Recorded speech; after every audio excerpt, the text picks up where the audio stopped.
Good morning. Happy Memorial Day weekend, if you can actually say it that way. I'm not sure you can. No news read. The internet radio station we were broadcasting on is no more. The proprietor could no longer sustain the effort involved in maintaining it 24/7, 365, and he said, I'm shutting it down. I said, all right, say goodbye to my news read since I don't need to cover 5 minutes of his news. So we now are on the air right now. And we're going to tell you, yay! And of course, we have Ed Nail in the studio. We have no Mike. I don't know where Mike is. Maybe Mike's not coming in today. I hadn't heard anything from Mike, so I think I just heard something. Wait, there's Mike. Is coming in today. Speak of the devil. Perfect timing. Last minute Mike. So anyway. I'm so delighted to see you. Put your headset on. Well, they have a conversation amongst themselves. Dr. Samuel Gregg will be joining us at 9:20 to talk about the Euro-socialism creep in America and in Europe, of course. And we will have Jennifer Hartline on later to talk about doesn't have far to creep. LGBT issues versus feminism. We'll have some fun there, and in a little bit we're going to talk to Ed about some vote fraud, because that's always a fun thing, and we can't have Ed here and not talk about vote fraud. Before we start, I wanted to propose a couple of things. Don't talk unless you have a headset on. That's a new rule. I just invented it. New rule, don't talk unless you have a headset on. Okay. A couple quick hits here before we get started. Governor Hassan does not want us to be as safe as Vermont. She has vetoed HB 532, which would have made concealed carry permits optional. She says, wait, her voice is deeper than mine. As I said when I vetoed nearly identical legislation last year, New Hampshire's current concealed carry permitting. That's very good, by the way, impersonation. Permitting law has worked well for nearly a century, safeguarding the Second Amendment rights of our citizens while helping to keep the granite state one of the safest states in the nation. So, as she breaks the Constitution in other ways. Yeah, we knew that was going to happen. She says it's a permitting system that gives an important oversight role to local law enforcement while ensuring that an appeal process is in place if a permit is denied. I'll take a well-intentioned rhino over Hassan any day.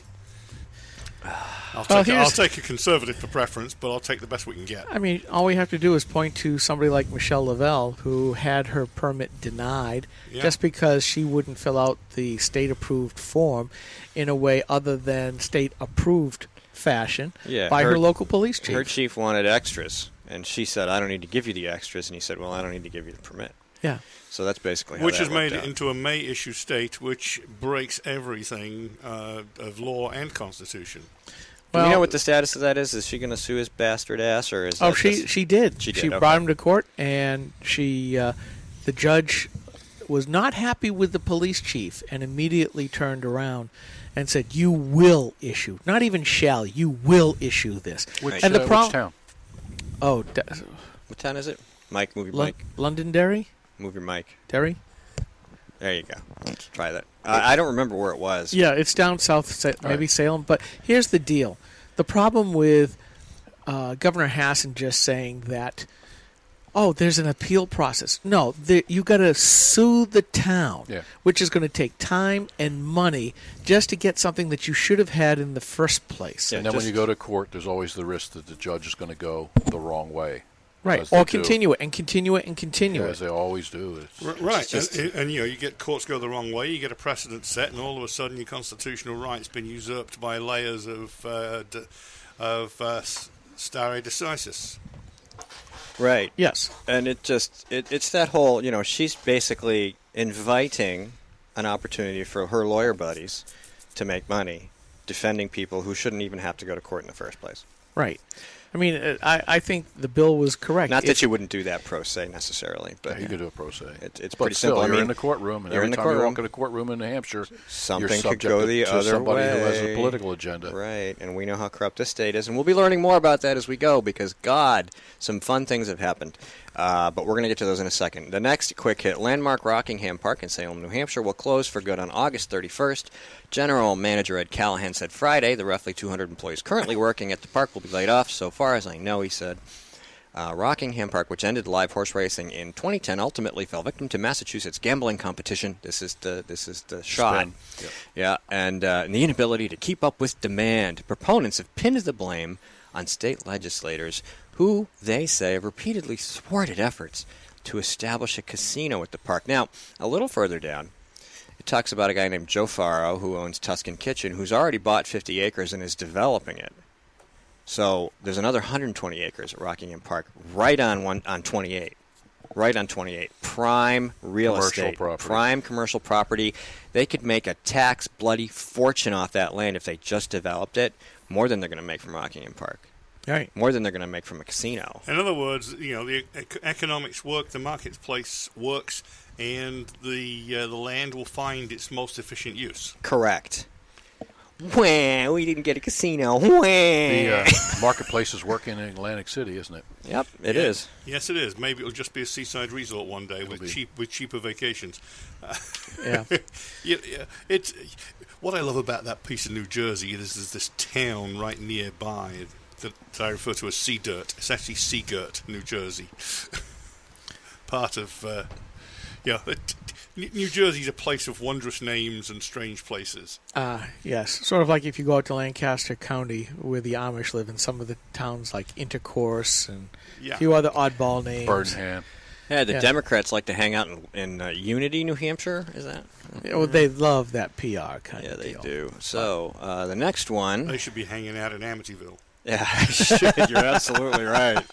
No kidding. Well, we all will be if Hillary gets... Amity, and horrors. If Hillary gets elected, we'll all be living in Amityville. Republican presidential candidate Donald Trump said on Friday Trying through the cackle there. would not debate Bernie Sanders. And then the interesting thing about this is here's Sanders talking to somebody. He said, I heard I can't do Sanders. I heard that he was going to debate me. Then I heard that he was not going to debate me. Then I heard that he was going to debate me. Now you're telling me that he's not going to debate me. Well, I hope that he changes his mind again, Sanders said in a video clip posted on ABC News Twitter account. It would be a very interesting debate. I would do it. If I was Trump, I would do it because it spins the media back onto Hillary's opponent. It's never been done before. Well, plus we get, and I was trying to listen to some Rush on my way up here. He thinks it's a great idea because it'll put the entire Democrat Party agenda in the form of an unfiltered Bernie Sanders in front of the largest audience it's ever had. And not just colleges. I mean, everybody he goes will from friendly hear venue to friendly venue. Yeah. Unlike Trump. Except for except that college that his wife ran that had to close. Yeah, I think it's wonderful. That's why I put up that trolling level Grandmaster, because just even suggesting it, the two of them and Bernie coming back game on, and there's Hillary saying, "I don't need no stinking debates." Well, all Trump would have to do would be hammer home two of the questions that I came across over the last couple of days. One. Bernie did an interview with one radio host, and he said, well, you're talking about doing a political revolution. We know that you're an open socialist. What do you think about what's going on in Venezuela, which has gone hard socialist for the last 15 years? He refused to answer the question. He won't go there. Then another radio host... I wouldn't go there either in its current state. Yeah. But, they don't have any but we paper. all know that's what happens to socialist states. Eventually they all run downhill. And Venezuela went so far left so quickly, they ran downhill faster. They collapsed fast. Holy cow. 15 years is all it took. Yeah, I was there about 20 years ago, and it was a fairly prosperous country with a happy, well-established middle class. It should be the richest country in South America. And you know what I think is really, really funny? Socialism is so bad that Coca-Cola can't get sugar, and Venezuela is next to Brazil, which is the largest producer of sugar on the planet. Right. That's how bad socialism is. They built They can't one even road. get sugar from next door. You can't go by with a cup and go, "Could I get some sugar, please?" They built one road with why anything they but can't? clay. Well, explain it. Yeah. Well, you know why corn's expensive these days? Because we use high fructose corn syrup. Because socialists have said we're going to use corn to produce fuel that nobody wants. Brazil, you can't get sugar because the government has mandated that sugar gets turned into ethanol to run cars. Now, of course, they've discovered so much oil off the coast, I'm not sure if that'll work anymore, but for the longest time, Brazil has turned nearly all their sugar. 28% of the world's sugar production is in Brazil. Yeah, most of it goes into gas tanks. Well, that's part of the reason then. And socialism still doesn't work. Thanks. Yeah. Thanks for skewering my argument. One more central planner, it'll work. One more. Well, central yeah, planner with the right plan, it'll work. It's One more always the right people haven't implemented it yet. Well, we've had tens of millions who've tried. How many more do you want to go through? But the other thing for Bernie that Trump would have to do is just say, And how many jobs have you created in your lifespan? That was what happened after another radio host asked him that question, because he was running down Trump, but Trump can say, yes, he's gone through business bankruptcies, but he has created tens of thousands of jobs. He's actually built things. You can see a casino, whether it's running or not. You can see it. Yep. You can see a tower. See housing developments as he and his dad worked on. There's physical, tangible evidence that things have come together and been built. Oh, but it's better than that, because then they'll say, but you hurt the little people when you went through those bankruptcies. And how about Jane's employees at that college, eh? Yeah, not much is being said about that except in the right of the blogosphere. Sorry, back to you. Where she took on too much debt for her little college, and now it's gone toes up. It's fun while it lasted. Yeah, alrighty. But he couldn't answer that either. He quickly changed the topic, and of course he could. Now he's done basically the Streisand effect on himself. Because in his socialism, you're not supposed to ask those questions. You'd need a permit. Bingo. Right. That is the whole thing. That the Democrats and the left are only concerned with intentions and not what actually happens. Right, which is why they silence everybody that opposes them. Okay, here's another one for you. Driver charged with manslaughter is arguing that only the Salem restaurant that served him drinks before he got behind the wheel should be held liable in the wrongful death lawsuit on behalf of 33-year-old Philip Carter. So he doesn't even want a percentage for himself, only the restaurant. Yeah. Driver in fatal Salem crash blames restaurant and civil lawsuit by James Kimball, Union Leader correspondent. So here's a guy. Now, I can't imagine why he thinks this is okay. He's a lawyer. Check it out. He's probably a lawyer. He's a lawyer. Nice culture you have there.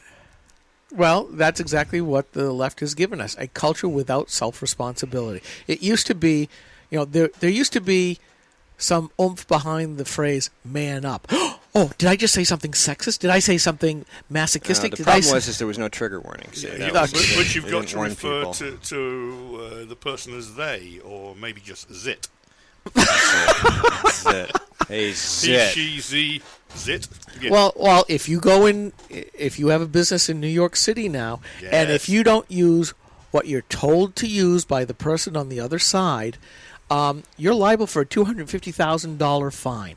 I mean, this is government, when it comes down to it, the root cause is government is telling you this is what your conscience is going to be. This is not much removed from Orwell's 1984. We're being told that by the left all over the place.